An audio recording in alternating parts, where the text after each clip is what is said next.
Guys, तो हमारा आज के लिए बहुत ही इंपॉर्टेंट क्वेश्चन है। चलिए अब हम बिना समय गंवाते हुए आपको वीडियो हम लाते हैं। तो हमारा आज का क्या टॉपिक है? हमारा आज का टॉपिक है मौर्य साम्राज्य का प्रशासनिक व्यवस्था। ठीक है, पूरा वीडियो अंत तक देखना, कहीं भी स्किप नहीं करना। इसका हम पूरा वीडियो पूरा डिटेल्स में बताने वाले हैं। तो देखिए, चलिए हम आते हैं। तो मौर्य साम्राज्य की प्रशासनिक व्यवस्था क्या था, अब चलिए इसमें बताएं। देखिए, मौर्यकालीन प्रशासन, ठीक है, लोक कल्याणकारी राज्य की अवधारणा पर आधारित है। आपको अब देखिए, हाँ, और एक बात कि हम जितने विशेषता बता रहे हैं वो जो ऑब्जेक्टिव के तहत भी आपको ध्यान में रखना होगा। ठीक है, देखिए, इसका प्रशासन लोक कल्याणी राज्य की अवधारणा। आप क्वेश्चन पूछ सकता है कि मौर्यकाल का प्रशासन किस राज्य की अवधारणा पर है, तो लोक कल्याणकारी राज्य की अवधारणा पर। ये केंद्रीकृत का स्वरूप लेने के बावजूद भी निरंकुश नहीं था। ठीक है, ये देखिए, केंद्रीकृत स्वरूप तो था, लेकिन वो कभी निरंकुश नहीं था, कभी तानाशाही नहीं था। ठीक है, यही एक बड़ा बात है इसका। कौटिल्य ने राज की सप्तांग विचारधारा को प्रतिपादित किया गया है कि जो मौर्य काल का जो स्वरूप था प्रशासन का, वो कहीं न कहीं सप्तांग विचारधारा पर ही था। विचारधारा जो सप्तांग सिद्धांत दिया गया है कौटिल्य का, यदि आप वो वीडियो नहीं देखे हैं तो वीडियो जाके देख लीजिए, बहुत ही इंपॉर्टेंट है। कोर 10 के लिए बहुत ही इंपॉर्टेंट है, 99% आएगा क्वेश्चन वो वाला। ठीक है, तो कौटिल्य ने राज के सप्तांग विचार जो दिया था उसके अनुसार मौर्य साम्राज्य के केंद्र प्रशासन का मिलाव मतलब कि संबंध बताया है। किसने बताया है? तो कौटिल्य ने। राज के 7 अंग है: राजा, अमात्य, जनपद, दुर्ग, कोष, दंड और मित्र। ठीक है, इन सप्तांगों ने कौटिल्य राजा को सुरक्षित स्थान पर प्रदान करता है तथा शेष को अपने अस्तित्व के राजा पर ही निर्भर रखता है। ठीक है, तो ये एक छोटा सा भी ट्रेलर है। अभी देखिए अंदर क्या है इसका। देखिए, अर्थशास्त्र में देखिए, अर्थशास्त्र में वर्णित प्रमुख तीर्थ एवं अध्यक्ष। तीर्थ एवं अध्यक्ष, देखिए तीर्थ क्या है वो बताने वाले हैं अभी हम। अर्थशास्त्र के अनुसार मौर्य काल में उच्च अधिकारी को तीर्थ कहा जाता था। किस अधिकारी को? उच्च अधिकारियों को। अभी भी याद रखिएगा, निम्न अधिकारियों को नहीं, उच्च अधिकारियों को। अर्थशास्त्र में कुल 18 तीर्थों की चर्चा हुई, यानी कहीं ना कहीं 18 उच्च अधिकारियों की चर्चा हुई, जिनके लिए अधिकतर स्थानों पर महामात्र शब्द मिलता है। यानी महामात्र कहीं न कहीं तीर्थ से ही संबंधित है। इसके अतिरिक्त 26 अध्यक्षों की चर्चा मिलती है। कितने अध्यक्ष? 26। देखिए, अब हम कोई बड़े अधिकारी हो और उनके विभाग, जैसे कि अभी वर्तमान में जिस प्रकार है उसी प्रकार है। जैसे वर्तमान में क्या है? वर्तमान में फलना विभाग फलना मंत्री को, तो उसी प्रकार देखिए प्रमुख धर्माधिकारी प्रधानमंत्री हुआ करता था, जिसे पुरोहित कहा जाता था। ठीक हो गया। प्रशासक किसे कहा जाता था उस टाइम में? राज्य की आज्ञाओं को लिखने वाला।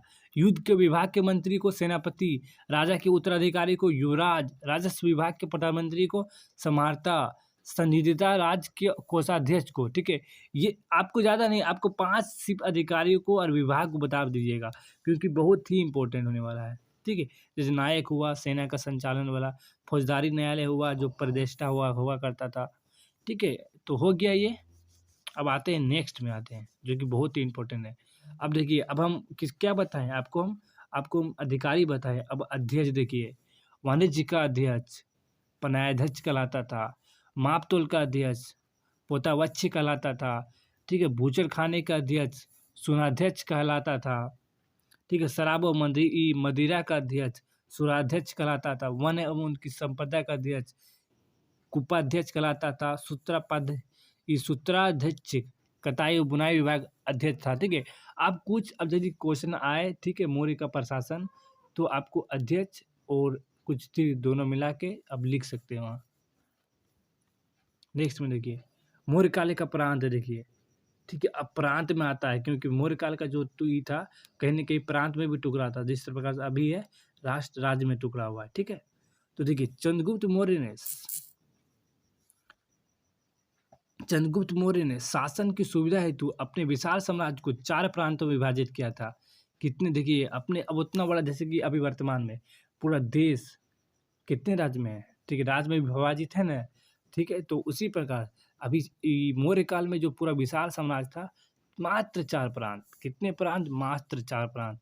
उत्तरापात, ठीक है, जिसकी राजधानी तक्षशिला था। दक्षिणापथ, जिसकी राजधानी स्वर्णगिरि थी। ठीक है, अवंती की राजधानी उज्जैनी था और प्राची की राजधानी पाटलिपुत्र था। ठीक है, तो हो गया।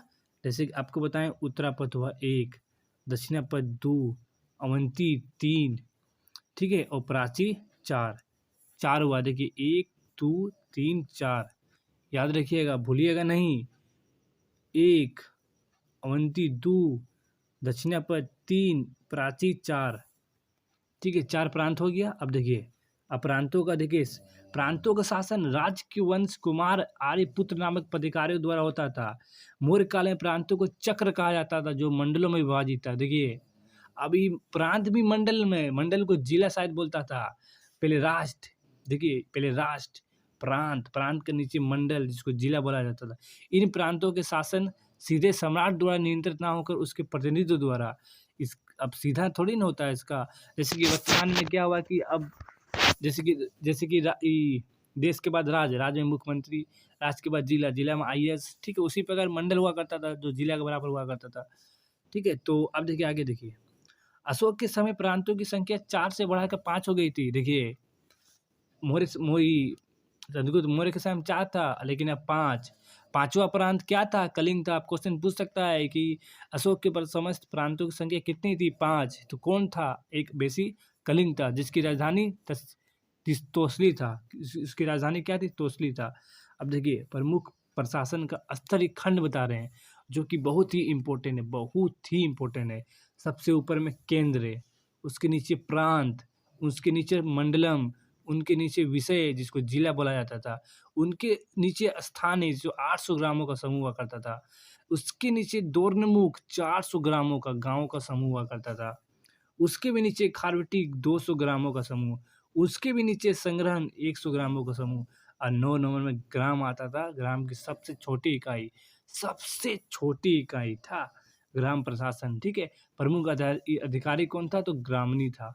ग्राम सभा और एवं इसका प्रमुख गांव छोटे कार्यों जैसे राजस्व संग्रहण के लिए उत्तरदायी था। ठीक है, तो बहुत ही इंपॉर्टेंट होने वाला है ये वाला। ठीक है, बहुत ही इंपॉर्टेंट।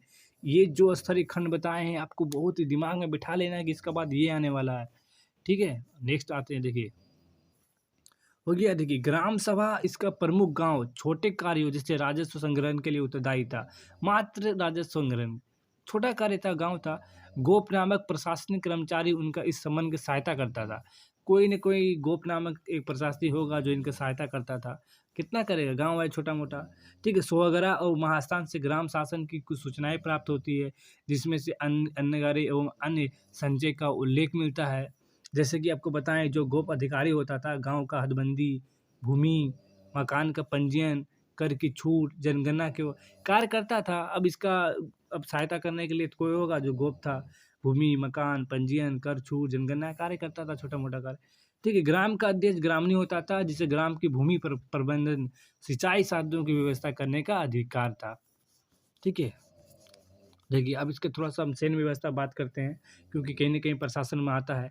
मौर्य राजाओं की सेना बहुत सुगठित थी, बड़े आकार की थी। ठीक है, चाणक्य ने चतुर्बल पैदल सेना, घुड़सवार, हाथी और युद्धरथ की सेना के प्रमुख भाग बताया है।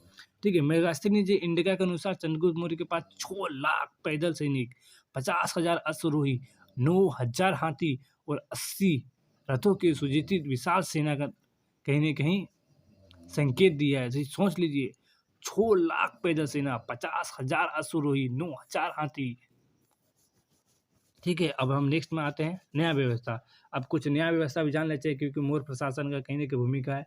मौर्य काल में मौर्य सम्राट स्वच्छ होता था, अंतिम न्यायालय एवं न्यायाधीश था। ठीक है, मतलब कि सम्राट ही सब कुछ था। मान लीजिए, ग्राम सभा सबसे छोटा न्यायालय था, जहाँ ग्रामणी होता था।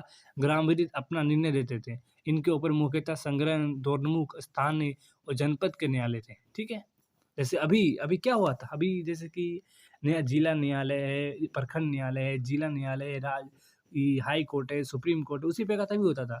अर्थशास्त्र में 2 तरह के न्यायालय की चर्चा की गई, एगो धर्म स्थनीय, एगो कंठ कोषधन। ठीक है, धर्मस्थल न्यायालय के द्वारा दीवानी अर्थात स्त्री धन विवाह संबंधी विवाद, किसमें? धर्म स्थनीय में इन विवादों को चर्चा होती थी, दीवानी, स्त्री धन, विवाह। जबकि कटोच धन में न्यायालय के फौजदारी मामले अर्थात हत्या, मारपीट जैसे समस्याओं को निपटारा किया जाता था। तो इस प्रकार हमारा मौर्य प्रशासन पूरी तरह से खत्म हो गया।